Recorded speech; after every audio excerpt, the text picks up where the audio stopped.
Bonjour à tous, très heureuse de vous retrouver aujourd'hui parce qu'en fait je suis dans un jardin magnifique et je suis très heureuse. J'ai eu un coup de cœur en fait, je vous raconte un peu l'histoire. J'ai eu un coup de cœur pour un livre dont je vais vous parler qui s'appelle Ma peau contre la tienne. C'est un coup de cœur monumental. Et puis mon fils Sachka oublie un livre à la maison, à la finca, à Tenerife. Et c'est un livre qui s'appelle Mon herbier des gens. Mon herbier des gens. Et coup de foudre pour ce livre, Mon herbier des gens. C'est un livre très beau qui a été écrit d'après le jardin partagé de Gilbert Melin, qui a été écrit à Ris-Orangis. Et là, notre ami Rémi Gourjon, qui est la personne que je suis contente d'interviewer aujourd'hui, a créé les livres dont il va nous parler aujourd'hui. Donc 2 coups de foudre, 2 livres du même auteur, les 2 livres pour enfants, ou même pour grands, sincèrement pour grands, qui me sont tombés comme ça du ciel, qui sont arrivés jusqu'à moi. C'est une grande joie pour moi de vous présenter Rémi, que j'ai la chance d'interviewer dans son jardin. Rémi dans son jardin. Bonjour. Salut je suis pas très Rémi. habitué à l'exercice, alors si je bafouille, si je suis bon voilà, vous saurez que je fais pas ça tous les jours. Mais c'est que Rémi, en fait, il croque. Qu'est-ce que c'est croquer? Alors moi je mange, je prépare, je déguste. Et Rémi, non, il croque. Oui, je croque parce que on discutait tout à l'heure et je disais que une de mes disciplines quasi quotidiennes, c'est de faire des portraits des gens. Des portraits sur le vif et qui me permettent un peu d'apprivoiser les gens. Donc quand je connais pas les gens, que je les aime bien, ou que j'ai un boulot à faire sur une personnalité ou une autre, eh ben je commence par un portrait dessiné, pinceau, encre de Chine, une ligne assez japonaise, on va dire, noir sur fond blanc. Et il y a à travers ces portraits un apprivoisement, c'est-à-dire que tout à coup il se passe quelque chose, il y a une connivence qui s'installe. Une fois passée la petite timidité du départ, qui peut être d'un côté comme de l'autre, et les gens commencent très vite, à partir de ces portraits, à se livrer, raconter un peu leur histoire, ou l'histoire des gens qu'ils aiment, ou des histoires qui les touchent. Voilà. Donc c'est vraiment souvent ces portraits sont le point de départ de beaucoup des histoires que j'écris. C'est beau parce qu'un portrait, c'est aussi une attention que tu accordes à quelqu'un. Et autant se laisser prendre en photo, ça peut parfois offenser un peu la pudeur, mais se laisser croquer, comment les gens réagissent? C'est plus simple? Il y a des gens qui sont intimidés, des gens qui se livrent tout de suite, des gens qui posent, et des gens qui ne posent pas. Alors souvent le premier mouvement est le bon, c'est-à-dire je dessine beaucoup les mains aussi des gens, parce que les mains c'est le deuxième visage d'une personne. Et souvent les gens se composent un visage ou une attitude. Ce que j'aime bien, c'est le truc un peu qui va un peu de travers, la posture un peu incongrue, l'appui un peu bizarre, le col mal boutonné, tout ça. C'est cette espèce de dissymétrie que j'essaie d'attraper parce que c'est ça qui fait la beauté, je crois, qu'elle est là-dedans. En fait. J'ai vraiment eu un coup de cœur, mais dingue, mais à pleurer et à le lire plusieurs fois pour Ta peau contre la mienne.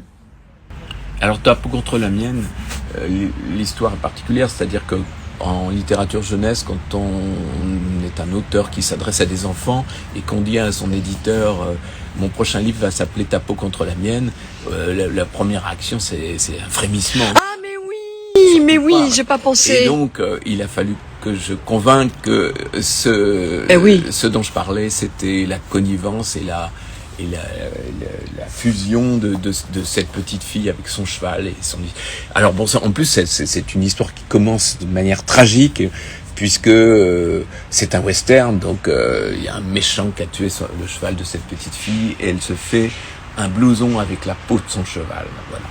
Donc ça aussi c'est quelque chose qui fait frissonner les éditrices. Ah oui, mais c'est une grosse histoire d'amour et pas de revanche. Elles ont adhéré très vite malgré tout et je vois ce qui se passe dans les classes quand je commence à lire ce passage où elle se fait un blouson avec la peau de son cheval. Alors là, tout à coup, j'embarque mes lecteurs et mes lectrices. Ouais. Oui, parce que c'est une histoire oui, magnifique, extrêmement puissante, en plus où c'est même pas la vengeance, c'est vraiment la réconciliation. Oui, alors Mais c'est drôle parce c'est que quand même étonnant. Clémentine Beauvais me faisait remarquer, alors que je racontais cette histoire, que c'était sa réflexion, c'était c'est en fait une version punk de Peau d'âne. Voilà, c'est sa vision à elle. Ce qui m'a fait bien rire parce que j'ai pas du tout pensé à Peau d'âne en écrivant cette histoire. Mais il y a un peu de Peau d'âne dedans. Ouais. C'est une histoire tellement triste, c'est tellement intéressant sur le deuil de cette petite fille, de cette petite indienne, de cette squaw. Non, c'est superbe. Je comprends que là, on a des, il y a des véganes. Si des véganes nous entendent, lisez le livre et ne vous méprenez pas. Ne pensez pas trop vite des choses parce que ce livre est extrêmement puissant et très beau. Attendez. Et c'est une grande réconciliation, hein, attention. Je tiens à préciser qu'elle s'est fait un blouson avec la peau de son cheval, mais qu'elle ne l'a pas mangé. Quand même. Mais non, et puis elle ne l'a pas tué. C'est au contraire. C'est très très beau. C'est une histoire extraordinaire. J'ai tellement aimé. Et t'as fait un livre que j'adore, qui est sur ce fameux jardin partagé de Ris-Orangis. Alors moi, je t'interviewe, Rémi, parce que j'aime tellement ça. Les jardins partagés, c'est ce qui me fait frémir. Autant mon expertise c'est la cuisine, mais ma passion sont les jardins. Et quand on y cultive l'art des gens, et quand on en fait un livre, alors là, voilà. Raconte-nous l'histoire. Alors, mon herbier des gens, contrairement à Ta peau contre la mienne, c'est une commande. C'est-à-dire qu'on est venu me chercher, donc c'est ce fameux Gilles Melin qui est donc le président des jardins partagés de Ris-Orangis, 7 hectares de jardins familiaux. Et c'est l'œuvre de sa vie, hein, 25 ans d'un espace merveilleux où des générations se succèdent, où des amitiés se nouent. Et j'ai donc visité ce jardin, je suis tombé red dingue de ce lieu. Gilles Melin, que je connaissais un petit peu, je l'ai découvert aussi. J'ai découvert un type qui était aussi calé en écologie, en herboristerie, en arbres, en plantes, quand personne. En fait, il était amoureux de tous ces jardiniers. Il connaissait aussi leurs racines, leurs rêves, leurs goûts, leurs passions, leurs travers et leur origine aussi géographique, puisque des gens très différents les uns des autres. Et très vite, comme la question c'est fais-nous un livre avec ça. Et au lieu de faire un livre sur les jardins, j'ai décidé de faire un livre sur les jardiniers eux-mêmes. Voilà. Très chouette livre. À travers ces jardiniers, évidemment, il y avait toute la passion de la nature, en fait. Voilà. Alors. Et la nature humaine. Et la nature humaine, puisque justement, j'ai décidé de prendre un éditeur écolo qui s'appelle La Cabane Bleue, jeune maison d'édition de Nantes. Le but, c'était de montrer la nature humaine et son lien avec la nature, et aussi une variété humaine. Oui, enfin une variété comme on peut retrouver dans la nature. Il y a chez les humains une variété de gens, et il y a aussi des gens comme dans la nature. On pourrait dire, autrefois on disait qu'il y avait des nuisibles. Aujourd'hui, on revient sur cette notion, mais on peut dire aussi que dans la nature humaine, il y a des nuisibles. Donc, j'ai dû prendre quelques personnages un peu négatifs pour mettre en lumière les bons comportements et faire aussi, c'est un album jeunesse, que ça puisse poser des questions dans les classes. C'est qu'un professeur puisse s'emparer des personnages négatifs pour faire réfléchir sur les comportements intéressants. C'est un livre très chouette, hein, vraiment. J'aurais adoré aller à Ris-Orangis, mais c'est même pas la peine, puisqu'avec ce livre, on voyage à Ris-Orangis. On y est. Alors, et on est dans les jardins. Ouais, et le truc qui était difficile, c'était de réduire à une vingtaine, voire une trentaine de portraits, alors que j'aurais bien aimé faire un livre épais comme ça, avec 50, 60, 80 portraits. Parce que il y a énormément de choses à dire, et je sens que ce fil-là, je peux le tirer à l'infini, puisque il y a autant de graines, de gens qu'il y a de gens. Et oui. Tu es quelque part quand tu croques les gens, tu me dis que tu es amoureux de la nature humaine, mais que parfois elle te rend triste quand même. Hein. T'as des hauts et des bas. Oui, en fait, j'ai des périodes. Quand j'ai écrit Ta peau contre la mienne, j'étais dans une période où moi-même, je me disais, je préférerais être un animal ou un végétal plutôt qu'un être humain. Donc, il y a des périodes comme ça ou de révolte. Voilà. Après, il y a des choses dans ma vie qui ont changé un peu mon attitude. Quand j'appelle mon ami Gilles Melin, donc le président des jardins partagés, je change complètement de vision. Voilà, donc et j'ai autour de moi des gens que j'aime qui t'ouvrent le cœur, que ça vaut quand même le coup d'être un être humain plutôt que je sais pas quoi, un hamster ou un magnolia, quoi. Voilà. Alors quand même, aujourd'hui, tu viens de recevoir, hein, c'est pas construit tout ça, hein, mais tu viens de recevoir un livre qui me touche particulièrement et qui s'appelle... Comme un arbre vient d'arriver dans ma boîte aux lettres aujourd'hui. Et alors, c'est une autre étape. C'est une autre étape de la même idée. C'était l'histoire d'une rédaction dans une classe. La maîtresse écrit au tableau, si vous étiez un animal, vous seriez quoi? Et Linette, la petite fille de l'histoire, elle lit le sujet de la rédaction et elle se dit, mais je ne veux pas être un animal. Moi, je voudrais être un arbre et pas n'importe quel arbre. Je voudrais être un tilleul. Et c'est l'histoire de cette rédaction qui n'en finit pas, où elle a des milliers de choses à dire sur le fait d'être un arbre. Et le jour du rendu, la maîtresse lui dit, mais t'as fait un hors-sujet complet. Et l'idée, c'était de dire, c'est nécessaire de faire des hors-sujets. Et les autres élèves font une sorte de manif pour dire oui, mais Linette, elle nous a prouvé en lisant sa rédaction que c'est une artiste et c'est aux artistes de faire des beaux hors-sujets. Bravo. Et toi, tu nous emmènes hors piste tout le temps. Et ouais. Voilà. Ouais. Et toi, si t'étais un animal? Ah ben, je veux pas être un animal. Moi, je veux être un tilleul. Et toi aussi? Ouais, en fait, tu as écrit... Ah, tu m'as dit quelque chose de fascinant tout à l'heure. Tu m'as dit que tu adorais, parce que j'ai dit que tu avais une petite fille en toi. Mais t'en as plein, en fait, puisque tu parles, quand tu prends la plume, souvent, tu parles. Tu laisses parler la petite fille en toi.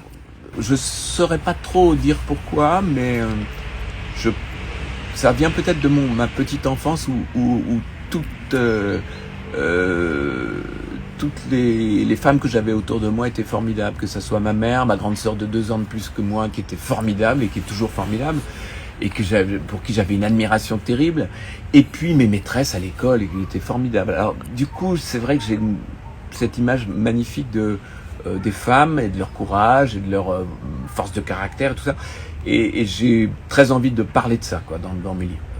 J'ai envie de mettre ça en scène.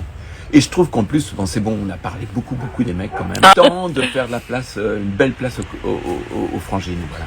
Ouais. C'est ça. Ta peau contre la mienne fait une magnifique place, hein. C'est magnifique. Oui, c'était, oui. Puis, oui, parce qu'elle affronte un gros cow-boy compliqué. Hein. Alors, j'aborde pas les questions frontalement, mais là, c'est vrai que dans Ta peau contre la mienne, il y a les violences, il y a l'idée des violences faites aux femmes. Ah bah oui. Et voilà, et qui est derrière. Alors bien sûr, c'est à travers un western, donc avec des codes du western, le duel, l'affrontement, le méchant, le gentil, la chevauchée, les grands espaces, la vengeance, qui finalement n'est pas une vengeance à la fin. Non. Voilà. Et donc toi, tu aimerais être un tilleul? Oui, parce que et j'aimerais beaucoup. Alors ça, j'aimerais beaucoup. Par exemple, je ne sais pas si de mon vivant je pourrais être un tilleul, mais j'aimerais beaucoup être enterré au pied d'un tilleul pour que on puisse faire un peu comme ça, sans le savoir, m'infuser comme ça à travers une tisane. Des années après. Alors c'est drôle cette notion d'infusion, parce que quand tu croques un personnage, quand tu fais un portrait, hein, on rappelle croquer, c'est tu croques. Quand si tu croques quand même, tu savoures l'intime. J'ai l'impression qu'il y a comme une goutte d'essence de la personne qui vient en toi pour t'infuser et puis parler, s'écouler par ta plume et par le crayon, parce que tu m'as dit que tu donnais pas des coups de crayon. Ça coulait directement. Ouais, Hein? c'est assez fluide. Il n'y a pas de crayonné avant, il n'y a pas Ouais. de gomme, c'est-à-dire le trait posé, le trait définitif. Ah, j'adore. Mais il y a quelque chose de très particulier, c'est que ah, ça va paraître complètement fumeux et ésotérique, mais c'est pas grave, je le dis quand même. Vas-y. J'assume. Quand on dessine une petite fille timide, on est une petite fille timide. Quand on dessine un tilleul, on doit être un tilleul. Le geste, par exemple, de dessiner un arbre est un geste qui part du bas et qui va vers le haut. Hein, comme l'arbre au cours de sa croissance. Il part du bas, de ses racines et va vers le haut. C'est toute une discipline. Voilà, il faut que si on dessine une petite feuille fragile au bout de la branche d'un hêtre, il faut vraiment au moment où on fait vibrer le pinceau savoir si c'est une feuille en début de vie ou en fin de vie, par exemple, si c'est une feuille de printemps qui vient juste d'être un bourgeon. Tu le ressens.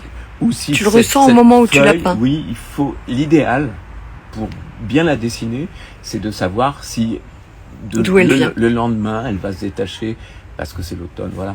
C'est des choses qu'il faut. Et si Rémi, tu devais dessiner, croquer quelqu'un qui est un monstre ou qui s'est comporté, est-ce que tu pourrais retrouver cette partie de toi qui fait écho? On a parlé tout à l'heure des monstres, et c'est pour ça que la question arrive. C'est difficile. C'est difficile. Et il m'est arrivé de dessiner des gens un peu à contre-cœur, de les dessiner durs, que ces gens me disent mais pourquoi tu m'as fait aussi dur et tout ça, et ces gens rejettent leurs portraits et je sais pas trop pourquoi je les ai fait durs, et il s'est avéré que ces gens se sont eu des comportements après coup que je ressentais profondément. Voilà, donc oui, j'ai plus de facilité à dessiner des gens qui ont une forme de candeur ou de simplicité que des gens qui posent, ou des gens qui veulent absolument être dessinés. Par exemple, les gens qui veulent absolument être dessinés et qui vont jouer des coudes pour être sur le dessin, c'est pas ceux qui m'intéressent. Et tu reconnais pas l'enfant en eux qui veut se faire remarquer ou qui veulent obtenir ton attention? Je vais essayer de compléter cette question-là. C'est que ce qui est joli quand on dessine une personne âgée, c'est de dessiner l'enfant qu'il était. Oui. Quand on dessine une femme, de dessiner la part de l'homme qui est en elle. À l'inverse, dessiner un homme qui laisse tomber le temps du portrait un peu sa virilité et qui va montrer une part de sa fragilité ou de sa féminité, ou de son enfance, ou de son qui va baisser la garde. C'est ça qui est joli dans le portrait. C'est pas on réussit pas tous les jours, hein, loin de là. De temps en temps, on fait un portrait auquel on tient particulièrement, qu'on a du mal à donner à la personne, mais qu'on garde avec précieusement au cœur, quoi. Voilà. Et c'est toujours des très belles rencontres, toujours. Et surtout, oui, très important, savoir que cette personne est unique au monde. Et ça, waouh. Ça, c'est quand même... Et qu'elle le ressente quand elle a été l'objet de ton attention aussi, et qu'elle peut pendant un moment se sentir... Oui, alors ça... Et se révéler à toi et alors, et à elle. Là, par rapport à ça, il y a des gens que je dessine fugitivement. Par exemple, des enfants qui viennent chercher un livre dans un salon du livre. Je fais très rapidement un petit portrait d'eux. Maintenant, je les date parce qu'ils grandissent et quelquefois, je les revois l'année d'après. Rémi, je suis très heureuse de t'avoir rencontré. C'est un peu intimidée parce que j'ai tellement aimé tes livres que j'ai vraiment, c'était un coup de foudre, hein, c'est rare, hein, ça fait des années que j'ai pas eu un coup de foudre comme ça pour tes livres. C'est vraiment. C'est un grand compliment. Ouais, vraiment merci. Et puis il y a d'autres livres qui vont sortir avec un écrivain que j'adore. Tu nous en parles ou c'est pas encore? Oui, tu en as parlé déjà. J'ai eu la chance d'avoir a illustré un livre de Pénac qui s'appelle Cabot Caboche chez Nathan. Mais je pense que Daniel Pénac a beaucoup de chance aussi de t'avoir comme illustrateur de ton livre, de son livre. Pas trop le temps de le faire et quand j'ai lu le bouquin, je me suis dit waouh, c'est trop bien, je peux pas refuser, ça se refuse pas. Voilà, donc j'ai eu grand plaisir de faire ce boulot-là et c'était des choses qui, quand les textes sont très beaux, c'est merveilleux. Et aussi ce que j'ai probablement ça fait partie des grandes règles, c'est que c'était extrêmement vivant. Son texte était extrêmement vivant et d'une humanité absolument vibrante et merveilleuse.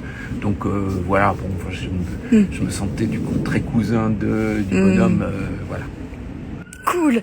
Quand je suis arrivée dans ton jardin, qui est un peu à l'extérieur de Paris, on est dans le 9-3, tu m'as dit que tu étais un homme heureux parce que tu faisais ce que tu aimais faire et que tu étais entouré des gens que tu aimes et que tu faisais le métier que tu aimais faire.